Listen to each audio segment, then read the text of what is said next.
21세기 사도행전을 쓰며 사는 사람들 진행의 이상진 장로입니다. 오늘은 저 멀리 과테말라에서 사역하고 계시는 김상돈 목사님 모셨습니다. 김상돈 목사님 안녕하십니까? 예, 안녕하십니까? 이렇게 만나 뵈서 반갑습니다. 예, 반갑습니다. 네, 우리 김상돈 목사님, 우리 시청자들에게 본인 소개 좀 부탁드리겠습니다. 예, 저는 과테말라에서 35년 동안 사역하고 있는 김상돈 원로 목사입니다. 한인교회 담임 목사로 34년 사역하고 작년에 원로 목사로 은퇴를 하고 지금은 월드비전 신학교에 전역하고 있습니다. 네, 이렇게 우리 시청자들에게 소개해 주셔서 너무 감사하고요.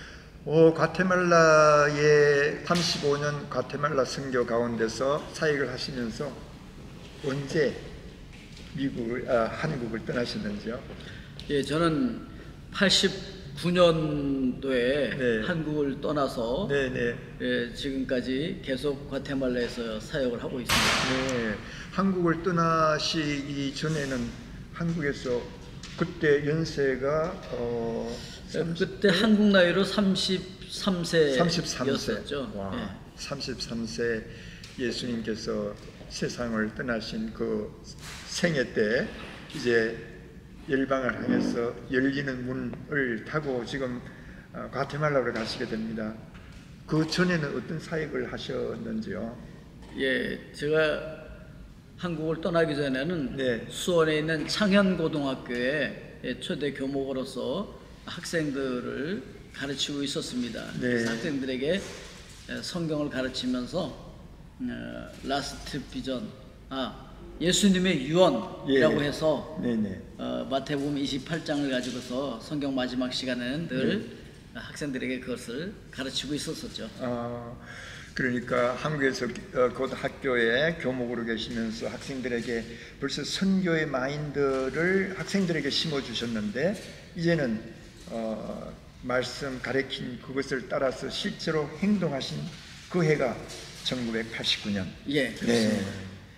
네. 처음에 어떻게 해서 과테말라에 가시게 되셨습니까? 예, 제가 창현고등학교에서 학생들을 가르치면서 예수님께서 너희들에게 유언하셨다. 땅 끝까지 가서 복음을 전하고 제자 삼고 그리고 복음을 전하는 것이 너희들에게 주님께서 주신 유언이었다. 네. 그러니까 땅 끝까지 다 가야 된다. 갈 사람 손들어. 이러고 있는데 네. 그때 하나님께서 저에게 말씀하셨어요. 네. 나는 너에게 가라고 했는데 넌 왜 학생들한테만 가라고 하고 거기 서 있냐? 그래서 가만히 생각해 보니까 물론 뭐 선교회에서 훈련도 받고 선교사로 가겠다 뭐 이렇게 많이 얘기는 했었지만 그때 떠오른 것은 학창 시절에 우리 교회 형이 총신대학교에 갔다가 방학 때 돌아와서 네.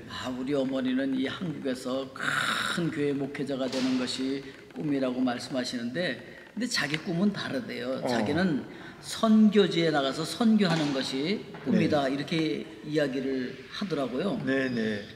그런데 그거를 제가 들으면서 속으로 저 선교 나도 나갔으면 좋겠다. 그런 마음이 예, 드셨구나. 그렇게 속으로 겉으로는 말 안 했어요. 네, 속으로만 얘기했었는데 네. 그걸 주님께서 기억하셨던 것 같아요. 네. 그러면서 그게 생각이 나서 그거는 제가 청소년 때 한 얘기였고 지금은 결혼도 했고 아이들도 둘 있는데 아이들이야 뭐 어리니까 데리고 가면 가겠지만 근데 제 아내가 간다고 할까요? 네. 제일 문제가 항상 가정에 아내가 허락 혹은 서로 동의하는 것이 중요한 것이죠. 그럼요. 네네. 예, 그래서 그런 생각을 하고 있는 순간 하나님께서 또 저희 마음속에 야, 너 네 아내한테 가서 라스트 비전을 물어봐. 인생의 마지막 순간이 어떻게 되길 원하는지 물어봐. 네. 그런 마음이 들어서 뭐 물어보죠 뭐. 그리고 이제 내려가서 물어봤어요. 네. 이 교목이라는 자리가 그 당시에는 굉장히 좋았었어요. 네. 그 당시에 그 전도서 생활을 하면서 할 때는 참 힘들고 어렵기도 하고 그랬었는데 이 교목이 되니까 뭐 휴가도 있고 방학이 있고 네. 그리고 또 학생들이 1년에 1000명씩 들어오거든요. 네. 그럼 2박 3일간 수양회를 하면서 아이들이 성령 체험도 하고 거의 세례도 다 받고 뭐 이런 놀라운 역사도 일어나고 또 선생님들과 함께 성경 공부도 하고 참 재미있게 하고 있었어요. 네. 그 소문이 나가지고 기독교 방송국 새롭게 하소서에서 와서 네. 취재도 하고 와서 출연도 해달라 그래서 출연도 하고. 그때 벌써 출연하셨구만요. 예, 그 네. 새롭게 하소서 고은아 네, 그 권사님 당시 때. 진행하는 거기에 네. 이렇게 출연도 하고 그랬으니까 얼마나 거기서 사역하는 게 보람이 있었겠습니까? 그렇죠. 여기 또 선교지고 여기 또 좋은데 왜 하나님 가라고 하실까? 내 아내도 다 틀림없이 가기 싫다고 할 거다. 네. 그런 생각을 하고 제 아내한테 가서 물어봤어요. 네네. 여보, 당신 라스트 비전이 뭐야? 인생의 마지막 순간이 어떻게 되기를 원하는지 물어보니까 네. 뭐 망설임 없이 이렇게 얘기하는 거예요. 당신이 선교지에 나가서 선교하다가 순교할 때 옆에서 같이 순교하는 것이 인생의 마지막이 됐으면 좋겠어. 와. 그러니까 사실은 제정신에 한 게 아니죠. 성령께서 아주 강권하신 거죠. 그래서 둘이 손을 잡고 하나님 어디로 보내시든지 우리가 가겠습니다. 네. 그리고 하나님께서 어디로 보내실까? 아프리카로 보내실까? 아니면 모슬렘권일까? 아니면 저 아마존일까? 뭐 그런 생각을 하고 있는데 그러다가 이제 제가 관여하고 있던 제자 선교회에 올라갔어요. 그 네. 제자 선교회에서 제 아내도 사실은 양육을 받았고 저도 양육을 받았거든요. 네네. 거기에 올라갔는데 그리스도도 잘 왔다고 우리가 당신을 위해서 기도했다고. 그래서 무슨 기도를 했냐니까 과테말라라는 데서 선교사 한 분을 보내달라 그래서 자기들이 열심히 기도했대요. 주야, 우리가 여기 있사오니 주님, 우리가 여기 있습니다. 근데 생각나는 게 나였대요. 그래서 저기 있는 김상돈 목사를 보내소서 그랬다는 거예요. 예. 그래서 제가 가게 된 거예요, 과테말라로. 완전히 하나님의 음성을 듣고 또 하나님의 지시함을 받고 가시게 되셨네요. 그럼요. 네. 자, 이제 과테말라에 가시게 될 때 사모님과 두 아들, 딸하고 아들하고. 딸하고 아들하고. 예. 그때 당시 나이가 몇 살이었습니까? 예, 딸이 그때 8살, 아들이 5살, 이제 한국 나이로. 한국 나이로. 예. 8살, 5살, 아주 유치원 혹은 초등학교의 그 아이들을 손을 잡고 과테말라로 가게 됩니다. 뭐 타고 가셨어요? 자, 이제 갈 때 네. 사실은 과테말라에서 이제 편지가 왔어요. 네. 우리가 생활비를 대줄 수도 없고 그러니까 왜냐면 거기 이제 가정수도 몇 가정 되지도 않고 어렵기 때문에 선교 후원을 받아 갖고 와라 이런 편지가 왔어요. 네. 그런데 그때 우리 그 제자 선교회에서는 모토를 어떻게 갖고 있었냐면 우리 세대에 그리스도께서 오시게 하자. 그럼 우리 세대에 그리스도께서 오시게 하려면 우리 다 선교지로 나가야 된다. 근데 우리가 언제 후원을 받아서 나가냐? 그러니까 각자 알아서 자비량하자. 네. 이제 그렇게 이야기하고 있고 저도 또 그렇게 가르쳤어요. 네. 근데 뭐 제가 나가게 됐으니까 상황이 바뀌었으니까 후원해라 그럴 수도 없잖아요. 그렇죠.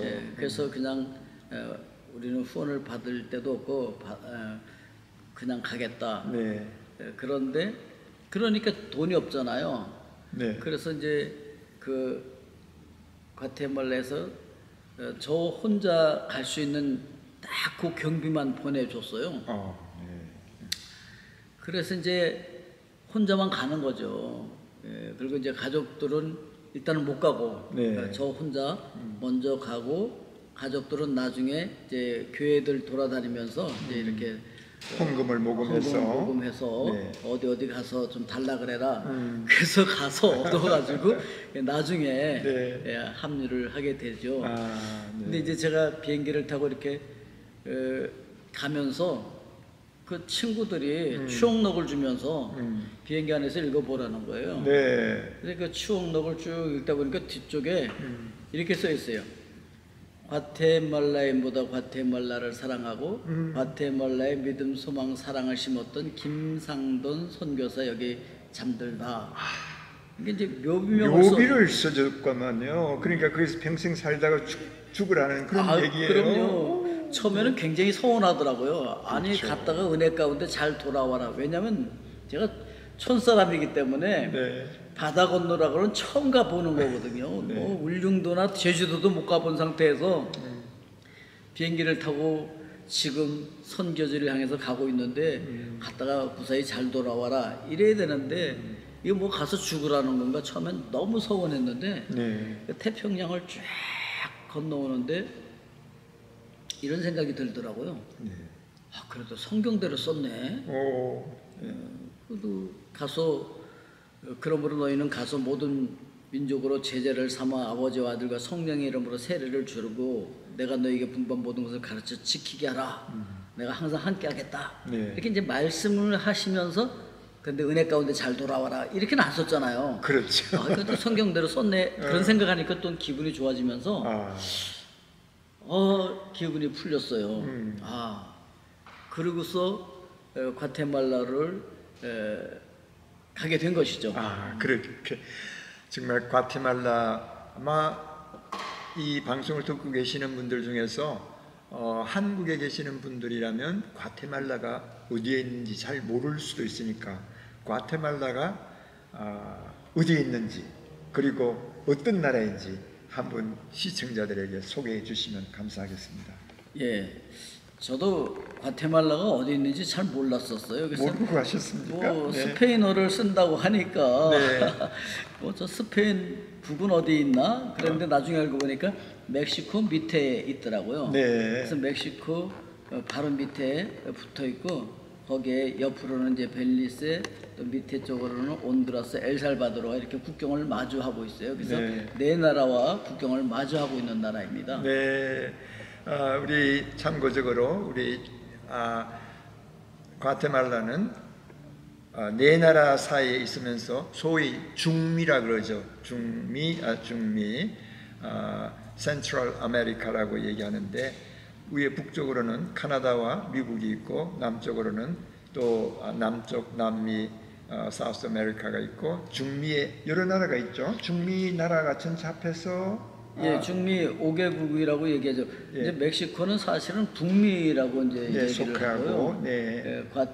벨리세, 과테말라, 엘살바도르, 온두라스, 코스타리카, 니카라가, 파나마. 예. 이게 전부 다 그렇죠. 중미에 예. 속하죠. 7개국에 속하면서 또 카리비아 쪽에 또 도미니카 공화국, 그렇죠. 그다음에 뭐 아이티도 있고, 아이티, 예, 또, 쿠바. 쿠바. 그리고 여러 나라들이 조그만 나라들이 많이 있습니다. 네, 그렇죠. 네. 자, 이제 과테말라에 가셨습니다. 첫 인상이 어떻습니까? 과테말라에 가서 이렇게 내리는데 그 비행장이 완전히 우리나라 시골 무슨 그 역 같은. 시골 버스 정류장 같은 그런 느낌이었어요. 네, 네. 굉장히 열악한 그런 상태였고 35년 전이니까 그랬겠죠. 그리고 한국에서는 맡을 수 없는 그 과테말라만의 그 어떤 냄새도 냄새, 나고 그런 것들이 이제 많이 인상에 그때 남아 있어요. 네, 네. 자, 이제 기후도 틀리고 기후가 그때 기후는 제가 알기로는 과테말라가 참 좋은 곳 중에 하나라고 그렇게 하던데요. 제가 너무 더워도 땀을 너무 많이 흘리거든요. 군대에서 남들은 뭐 이렇게 런닝만 짜 입는다 그러면 저는 전투복까지 짜서 입어야 되거든요. 네. 너무 땀을 많이 흘려서. 네. 그래서 너무 더운데 제가 그 중미를 가면 그때 뭐 남미라고 하잖아요. 그렇죠. 그 남쪽으로 가면 얼마나 더울 텐데 이거 굉장히 걱정을 많이 했어요. 그러면서 이제 가라고 하니까 가는 거고 또 제가 너무 추우면은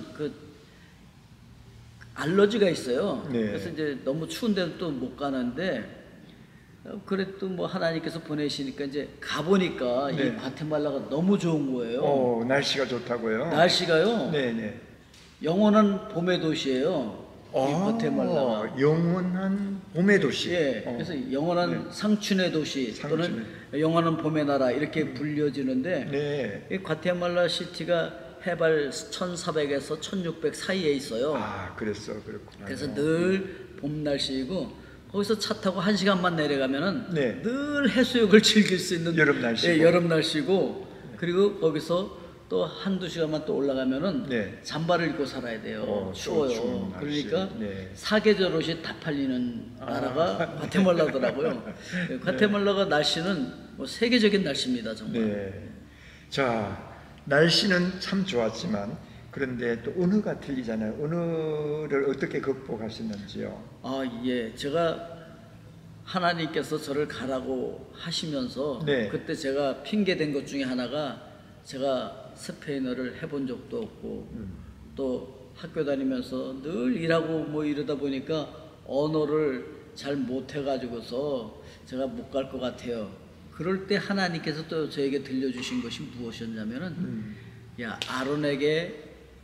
모세에게 아론을 붙여서 통역하게 했던 것처럼 너에게 통역관을 붙여줄 테니까 걱정하지 말고 가.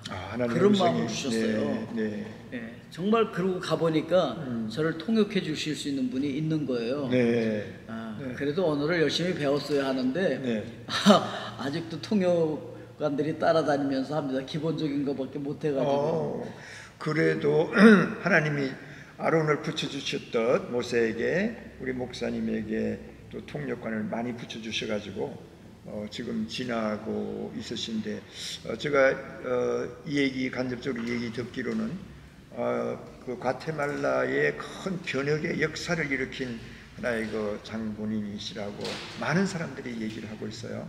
처음에 가셔서 하신 사역은 어떤 사역을 하셨습니까? 예, 제가 과테말라에 도착하면서 그때 또 하나님 앞에 기도했던 것이 무엇이냐면은 네. 하나님, 한인들이 몇 명 있는 데로 가는 게 정말 선교사로 가는 것이 좀 멋이 없게 느껴집니다. 뭐 밀림이라든지 아프리카라든지 뭐 사막이라든지 이제 혼자 이렇게 탁 낙하산 타고 뛰어내리는 것 같은 네. 그런 모습이 멋진 모습인데 이거 정말 모냥 빠집니다. 네. 이런 기도를 속으로 또 하고 있는데 그때 하나님께서 주신 것이 너 바울처럼 해라. 그런 음성이었어요. 네. 그래서 바울이 어떻게 선교를 했지? 그러면서 바울의 행적을 쭉 따라가 보니까 이미 흩어져 있던 많은 유대인들, 디아스포라들이 그렇게 바울과 동역을 했더라고요. 그렇죠. 예, 그래서 제가 과테말라에 가서 거기 한인들에게 그런 얘기를 했어요. 여러분들이 바로 바울을 도왔던 그 디아스포라처럼 저를 도와주는 선교사님들입니다. 자, 그래서 이제부터 과테말라 한인교회는 전교인 선교사입니다. 네. 이렇게 선포를 하고 네. 그리고 주일날 예배를 드리면은 점심을 먹고 다 같이 그 대통령 앞에 있는 광장이라든지 또 다른 광장을 돌아다니면서 선교를 하기 시작합니다. 네. 그래서 이제 제가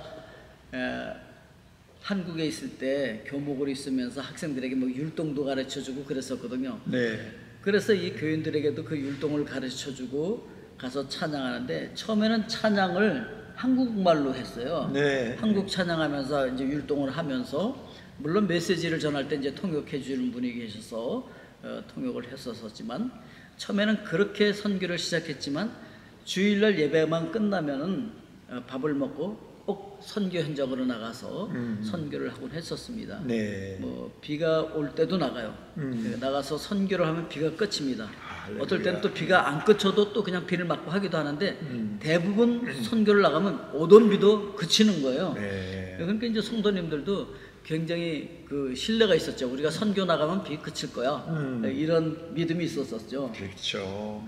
그러니까 처음 시작할 때에 그 교회를 개척하신 교회입니까? 그렇죠. 그럼 원래 있었던 교회였습니까? 아, 원래 이제 한인들 몇 분이 예, 평신도들이 모여서 예배드리고 목사님들 있는 테이프를 가운데서 들으면서 예배를 드리고 있었었죠. 그렇죠. 그 생각해 보니까 우리 이민자들의 삶을 혹시 이 방송을 들으시는 분들이 이해를 하시려는지 모르지만 어떤 경우에는 전혀 목사님도 안 계시고 교회도 없는 상황 속에서 한국인들이 어떻든 10만 모이면 교회가 형성된다는 그런 옛날 얘기들도 있잖아요. 일본인들이 모이면 뭐 전자 상점이 생기고 중국인들이 모이면 뭐 음식점이 생긴다듯 우리 한인들이 저 고향을 떠나서 먼 타국에서 몇 명이 모여도 그게 서로 그리스도 안에서 하는 형제 자매들이 모이게 되고 교회가 형성된다는 그런 말이 옛날 같은데 지금 목사님의 말씀을 듣고 보니까 다시 회상이 되네요. 예. 자, 몇 명밖에 안 되는 교인들을 모시고 아예 처음부터 당신들은 선교사다라고 하는 큰 그런 마음들을 주신 거 좀 대단하신 것 같아요, 목사님. 예, 그 하나님께서 주신 마음이었고 또 그게 성경적이라고 생각을 했어요. 네. 이제 처음부터 선교를 하고 그리고 또 어떤 원주민들이 원주민 교회를 지어달라고 저희들에게 요청을 했어요. 네. 근데 그땐 저희들도 이제 교회 건물이 없어서 새를 들어서 예배를 드리고 있었거든요. 네. 그렇지만 하나님께서 원하시는 것은 저 음성을 듣고 우리가 반응하는 것이다라는 생각이 들어서 우리가 그 남아있는 돈과 그것도 모자라서 또 바자회도 하고 이렇게 해갖고 마련해서 그 교회를 지어줬어요. 본인 자체의 교회가 없는데도 불구하고 다른 그 지역에서 원주민들이 교회를 좀 지어달라고 부탁했을 때 기꺼이 지어드릴 수 있었다. 예, 그것도 좀 대단한 일입니다. 네. 그 물론 뒤에서 조금 싫어하시는 분들도 계셨어요. 우리 건물도 없는데 무슨 남의 건물을 지어주냐. 네. 네. 이해는 되죠. 그렇지만 이게 하나님께서 원하시는 것이다 해서 그 건물을 지어주고 있는데 저희 건물 주인이 저희들 보고 나가라는 거예요. 왜냐면 이 건물 이제 팔으려고 한다고 당신들 나가라는 거예요. 그래서 우리는 남의 교회를 지어주면서 우리는 쫓겨나게 생긴 거예요. 네. 그래서 이제 기도하고 있는데 어떤 분이 찾아오셨어요. 네. 찾아오셔가지고서 목사님 제가 그동안 11절을 못했었는데 그 못한 11절을 한꺼번에 하고 싶어요. 네. 그래서 그걸 한꺼번에 헌금을 하셨어요. 네. 네. 그래갖고서 그거하고 또 성도들이 좀 힘을 합쳐서 헌금한 걸 가지고서 그 건물을 우리가 살 수가 있었어요. 그래서 네. 그걸 이제 리모델링해서 네. 굉장히 은혜가 넘치는 그런 예배를 드릴 수가 있었는데 네. 그러면서 이제 이렇게 그 부흥이 되어지고 하니까 그 장소가 너무 좁았어요. 네. 너무 좁아가지고서 우리가 땅을 사고 또 교회를 짓고 하려고 하는데 돈이 없잖아요, 저희들이. 그렇죠. 돈 있는 거는 저희들이 선교하느라고 다 썼거든요. 그래서 네. 해마다 연말이 되면은 거의 플러스 마이너스 제로가 될 정도로 그렇게 남은 돈들을 전부 다 선교하는 데 쓰고 네. 그러다 보니까 이 땅을 사고 건물을 지을 돈이 없어요. 그래서 이제 성도들이 헌금을 하고 어떤 분들은 본인이 타고 다니던 차까지 팔아서 바치고 어떤 분들은 평생 끼고 살았던 그 결혼 반지까지도 네. 빼고 뭐 하여튼 그렇게 헌신을 하면서 땅도 마련하고 이제 건물을 짓게 돼요. 네. 그런데 정말 건물을 짓게 되는 그 순간 아마 목사님께서는 정말 참 하나님의 인도하심이 아니면 가능하지 않는 그런 경험들을 많이 하셨을 것 같아요. 교인들에게는 어떤 믿음이 과거보다도 더 이렇게 성장될 수 있는 그런 글쎄 한번 그려보는데요. 그 위에 하나님께서 많은 복을 내려주실 것 같은데 좀 더 계속해서 말씀해 주시면 좋겠습니다. 이제 보통 교회를 짓고 그것을 짓기 위해서 헌금을 하고 그러면 막 교인들이 떨어진다 그러잖아요. 일반적으로 그 얘기하죠. 네. 그런데 저희는 교회를 짓는데 네. 사실 어디서 돈을 좀 빌리고 싶었었어요. 왜냐면 우리가 아무것도 없는 데서 지금 시작을 하고 있으니까. 네. 근데 아무도 빌려주질 않아요. 뭐 과테말라 은행도 안 빌려주고 미국 은행도 안 빌려주고 한국 은행도 안 빌려주고 네. 뭐 어디서든지 돈을 빌릴 수가 없어요. 네. 그래서 할 수 없이 우리가 헌금하면서 교회를 지었어요. 네. 그런데 교회를 다 짓고 나니까 빚이 없어요, 거의. 누가 돈은 빚을 하나도 주는 없이 사- 시작했는데 땅을 산 돈이 나왔고 그 다음에 건물을 지으면서 빚 다 짓고 나니까 빚이 하나도 없었다. 예.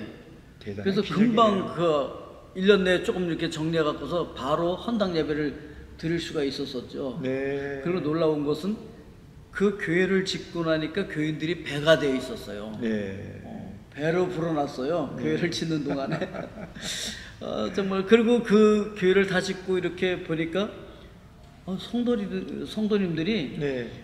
막 11조를 많이 하고 있는 거예요, 막. 그 교회를 짓는 동안에 하나님께서 성도들에게 복을 주어서 잘 살고 있는 거예요. 와. 정말 너무 감사했어요. 네, 제가 알기로는 그 과테말라에서 한인교회로서는 가장 큰 교회, 예. 그리고 가장 영향을 많이 미치고 한인들뿐만 아니라 그 현재 있는 로컬의 리더십들에게까지도 많은 영향을 미치시고 또 그 나라뿐만 아니고 센트럴 아메리카 남미 쪽까지 큰 믿음의 영향을 많이 끼친다고 그렇게 얘기를 들었는데요. 예.